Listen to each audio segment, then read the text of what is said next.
In this video, I'll show you how to use Essence Workbench to find out more about the Essence kernel. Let's start by creating a team room with the Essence kernel.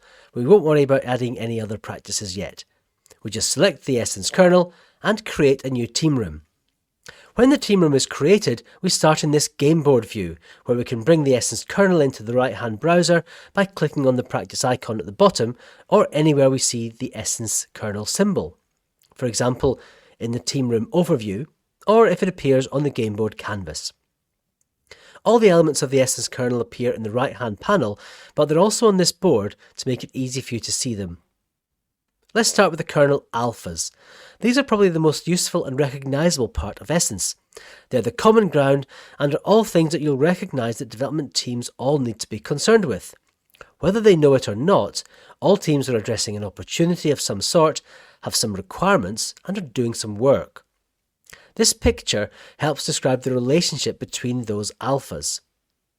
Let's look into one of them. This describes requirements and the states that they move through. Click on a state and you can see its description and its default checklist items.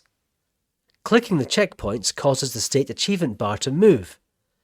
Checklists are optional, so you can customize them for your needs, removing those that are not applicable or adding new ones.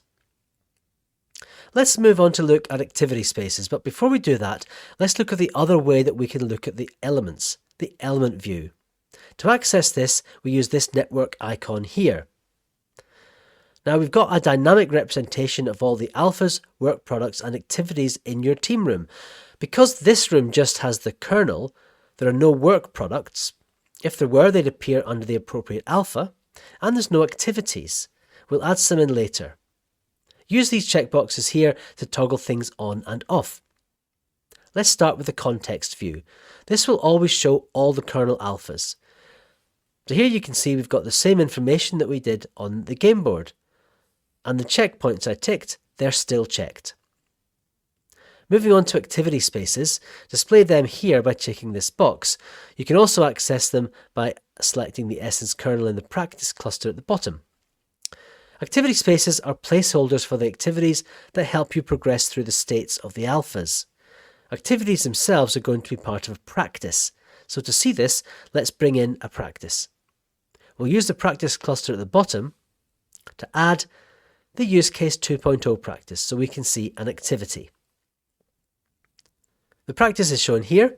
So let's go and look at that find actors and use cases activity. We can see that it's part of the understand the requirements activity space. To view the activity spaces, we select the Essence kernel from the practice cluster and we can see them in the panel on the right. Activity spaces are a good conscience check for a team. Are we confident that you're able to achieve the results you need to, in other words, progress the alphas sufficiently, or do we need to look for extra practices that will help us? Practices that might add extra activities into this activity space. The final part of the Essence kernel are the competencies. These are important because they help you understand what competence is required within your team to be successful with a given activity. In this case, we expect stakeholder representation at 2 and analysis at 3. The implication here being that if we don't have those skills and competence in our team, then we've got some risk and we might struggle to get the right results from the activity or for the practice to work well. We can see the details of each competency level by clicking on it or accessing it from the Essence kernel. And of course, we can combine the competencies in each activity to reach the overall competence required for the practice and feed that into our teamwork training or our learning and development plans.